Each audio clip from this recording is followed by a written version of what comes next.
Hello, everybody. It's your old friends. I'm Monday Madness, and welcome back to another exciting edition of SierraQuest. Woo! We're at this again.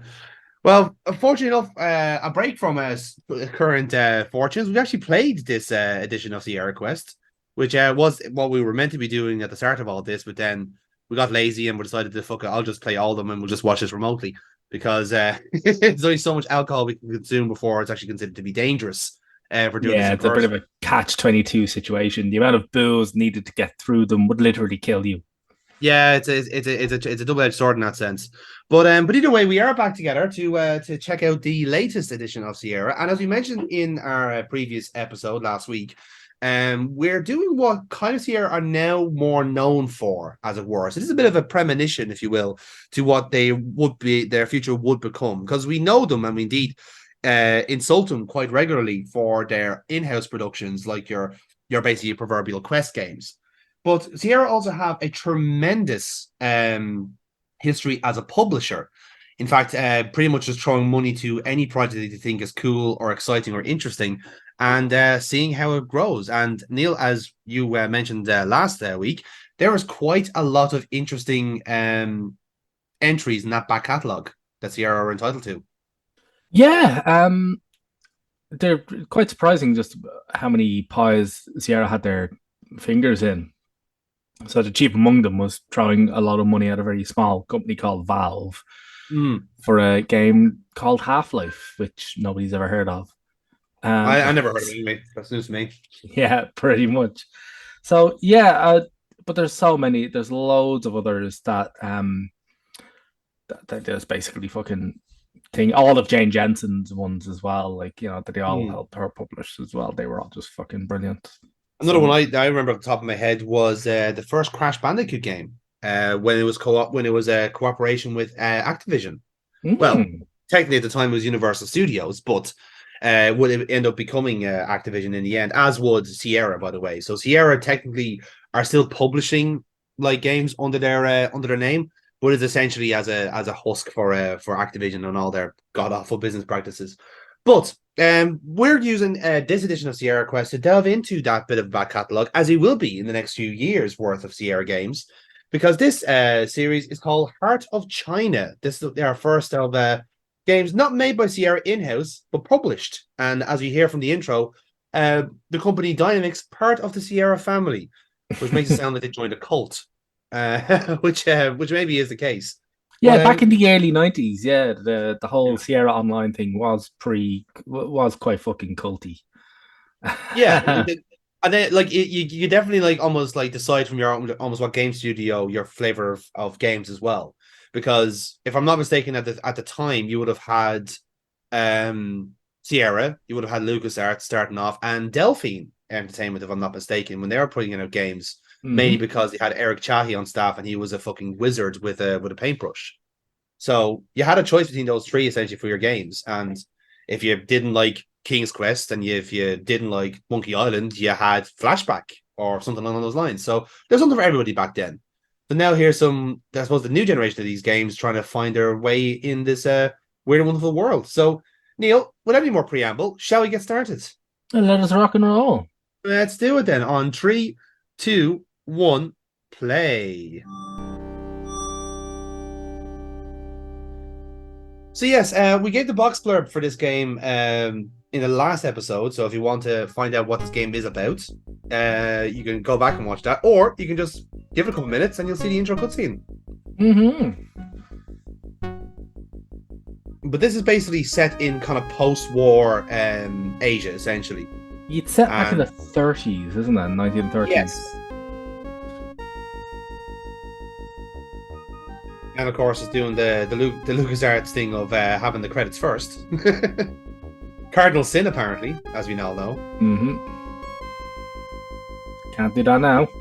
No, there's rules against that sort of thing now. But I will say, like, I think for the time, like, this is a genuinely interesting kind of game. And I know I was kind of explaining little bits of it to you when I was kind of explaining how my playthrough went. So I'll be trying to dabbling a few of these kind of stories in as we're watching.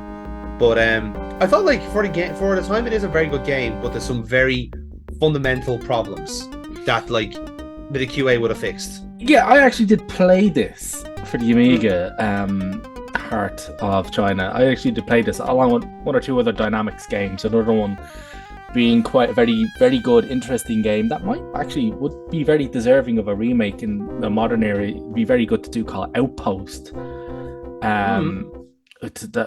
We'll get into Outpost later, but the intro's kicking in here. But yeah, this is really kind of weird.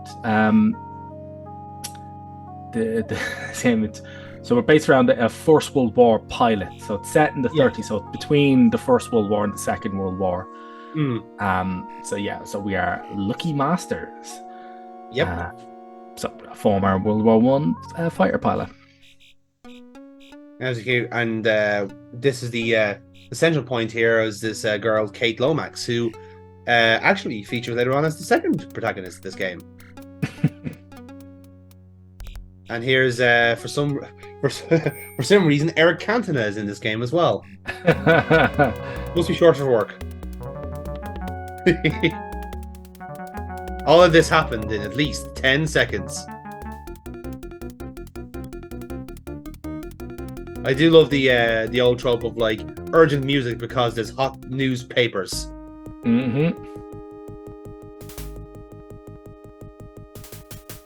This too shall pass.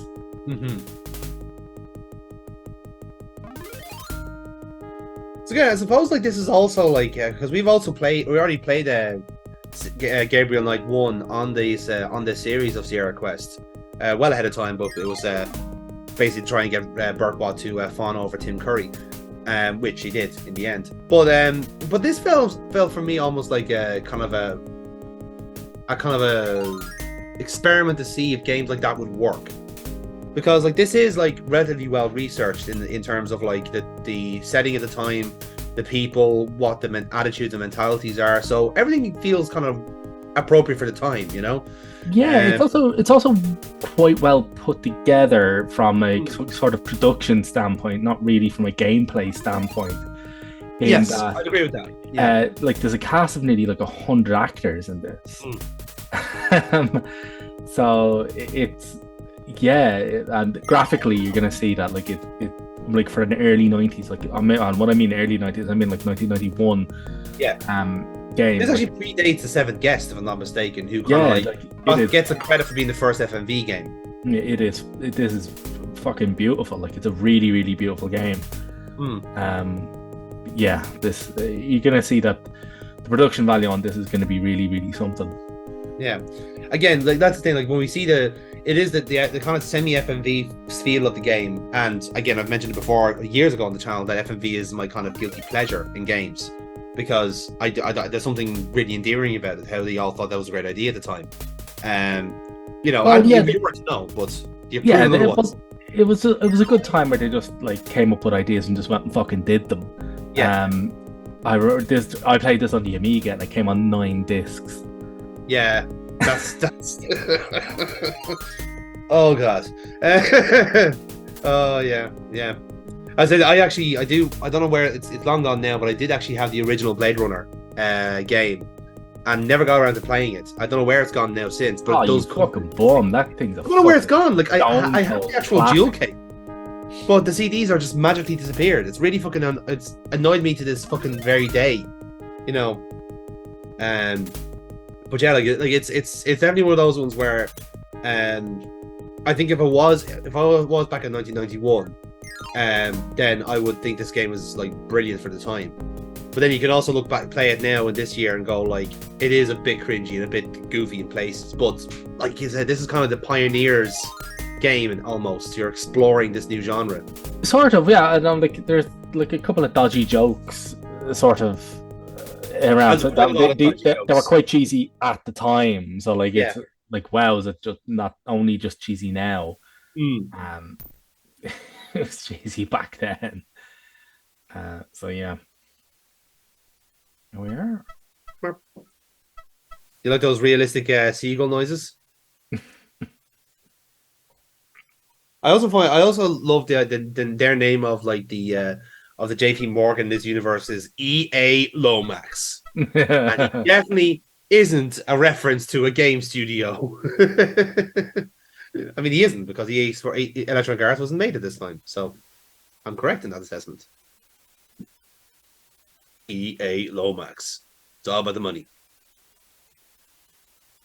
Now, this is also like, I suppose, like, in terms of actual mechanics, I think this is probably the what makes this game kind of unique, because at any given time you've got two protagonists on the go.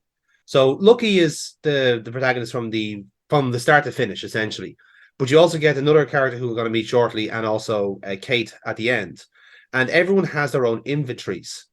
So sometimes you might find an item, but you'll have to realize that it might be more useful if Lucky has it, or if other characters have it as well. So it'll be a key, almost a key point is the inventory management aspect of the game as well.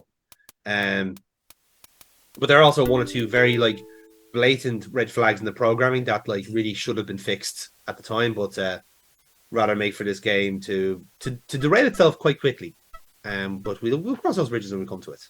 Yeah, the game does have a tendency to be very specific in certain areas with what it wants you to do. Yes. Although you are constantly reminded to save often so you can go back. But lots of them, like if you miss one part, the game will progress for probably about like 40-45 minutes before you go, oh, actually, you know what? No, I fucked it up all the way back there. Yeah, it's very much in the era of Dead Man Walking syndrome, as it's called. And also, like saying the wrong thing to a particular character, because they remember how you treat them. So the wrong dialogue choices to the wrong characters, and you're like, no, that's it. I'll have to restore your save game. Which is again, it's a cool. That's a lot of depth for a game like this. To basically, the bulk of the gameplay is dialogue puzzles, but you have to be saying the right things to the right people. And sometimes the approaches you might think works are actually wrong. So there's certainly playability in that as well. Mm-hmm. So as you can see here, like it's an absolutely fucking beautiful game, even from mid-90s. It's remarkably done. Yeah, so you've got hand painted backgrounds and 3D polygons and FMV actor sprites on top of it. But they do look like they're meant to be inhabiting the same world. Like normally when you get like 3D polygons on top of a static background, you're like, holy shit, it's very obvious that it's not meant to be there. But here it's quite well done. It's like how my point of reference here was Ripper, because Ripper did it so like you had the background rendered in one way and then the FMV character stitch on over it. So when someone's in the room, it's very kind of obvious because they have this kind of like very subtle but obvious blue halo around them, because that's where they could that's the only way they could get the character data. Whereas in here, it looks like they've kind of like put the two together first, and then they've added the kind of filter on afterwards to make it all reconcile. And it makes the game so much better as a result then. It's really funny. Like it was something that was quite like incredible to look at, and yet not a whole lot of people copied it, you know? Yeah. It's like they all went a different route in the end. It's mad.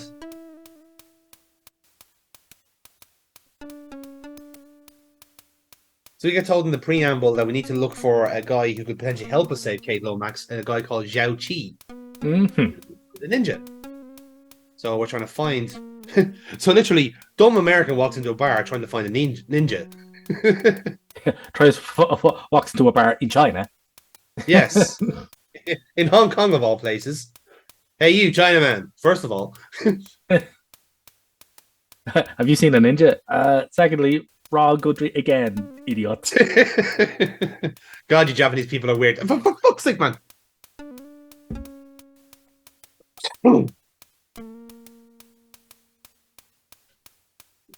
So already on the outset, Lucky has established himself as the pompous American like alpha, essentially.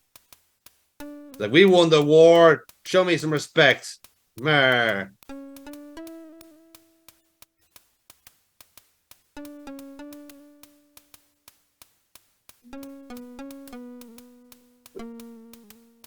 But like I said, like, this is genuinely the first puzzle of the game, by the way. So like, if you don't use these these dialogue options right, you don't progress. You're done.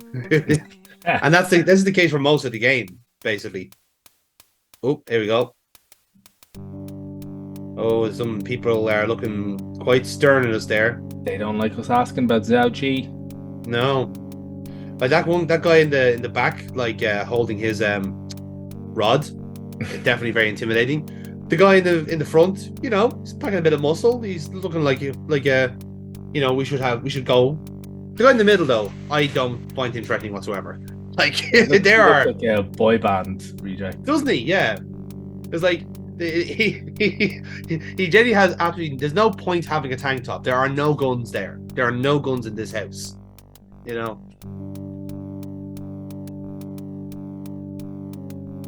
will also point out that the music in this game is quite good throughout. Serves its purpose quite well.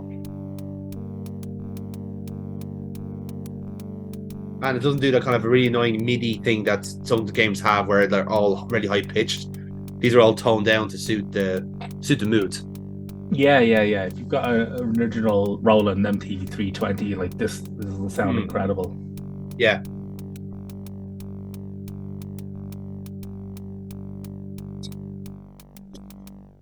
Again, I do love the guy in the background. It's kind of like, actually, he's kind of listening to all this. Like, fair point. What do you think, Rod? I say kill them all. What?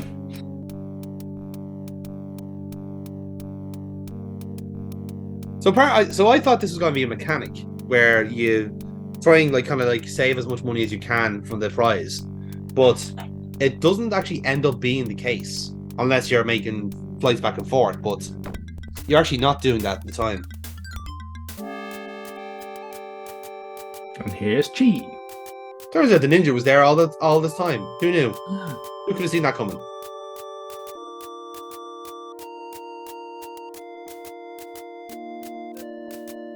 But again, that's a gas thing about what the correct answer to the game could be. Like you could have been haggling with that guy for minutes at a time, when actually all you need to do is actually punch him in the face to get the bigger. Which I admire the game for, but it's also very in character for dumb American to start pushing his weight around,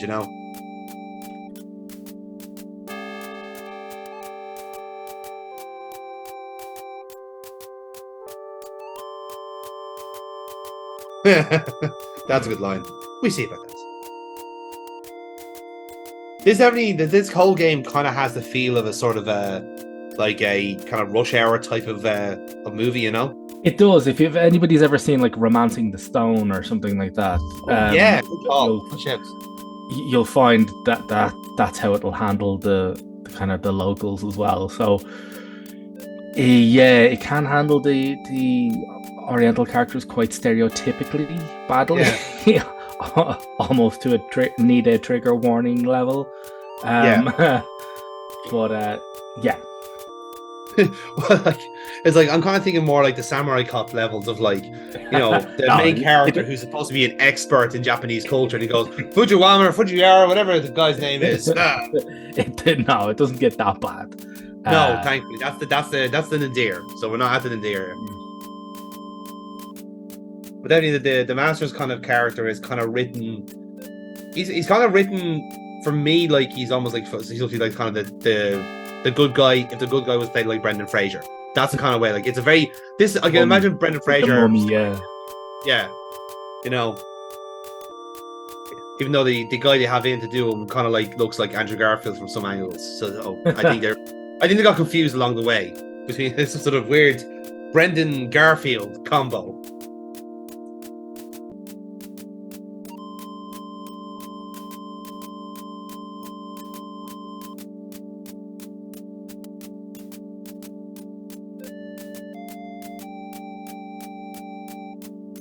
Ninja always clean teeth.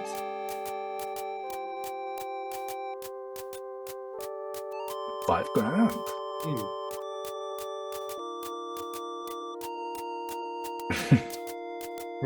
Gross generalization there again.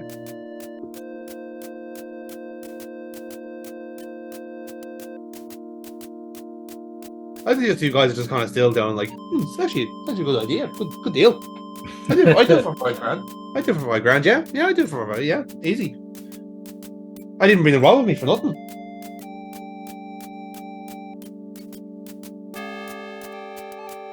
And now we have the first puzzle of the game.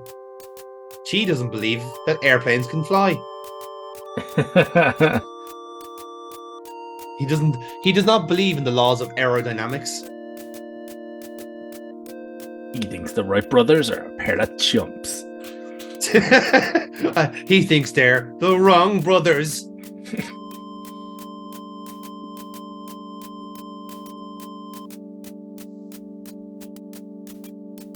But this is also, like, even mechanically, this is a very good way of introducing us to how the inventory system works. Because there are certain things where you just need to pick up the item and just give it to the guy, or you have to do something with it first and then give it to the guy.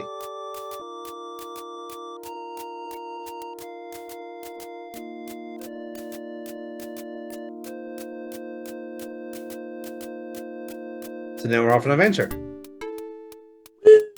So how are we going to prove to a guy that flying a plane is absolutely fine?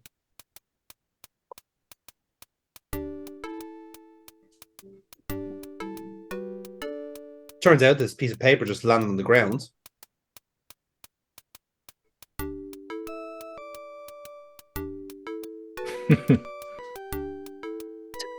Good job, Lucky. You're littering the streets of Hong Kong. Oh, but maybe the piece of paper could be used. It could. Almost certainly. So you load us there. Then we picked up the flyer. We have to put it into our inventory. I don't know, just like remind us of that until we get to a certain point of the game where that fucks us up later. Just want to draw attention to it, that's all. And then you have to take it from your inventory, put it straight in your hand like that, so you're flying a plane. Yes. I like the idea, like I didn't actually try it out, but I do like the idea that, like, if you gave any of your inventory to the guy, the main character there, has some sort of pose with it. But I never tried it, so he does have some poses.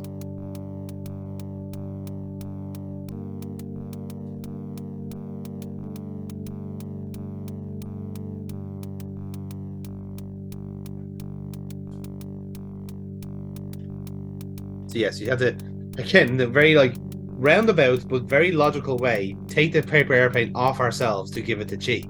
Like this, it's verbose, but it makes sense, you know.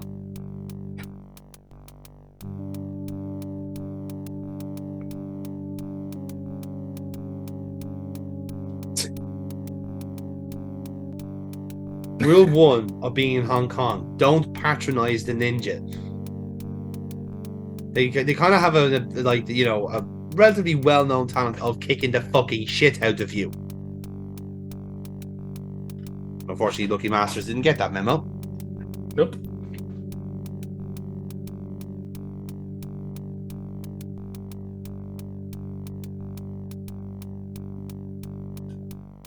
Now, Chi, I'm going to ask you to do what we call in America, watch the birdie. Now, here goes the birdie. Yeah, no, seriously, I can sound even more patronizing if you like. I could dial this patronization all the way up to 11. That's probably a number hard to use to count. Want.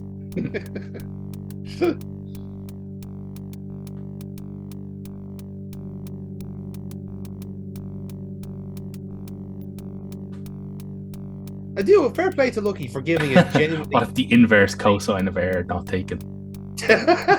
What if it just doesn't? Like, can you explain to me what happens if it just doesn't?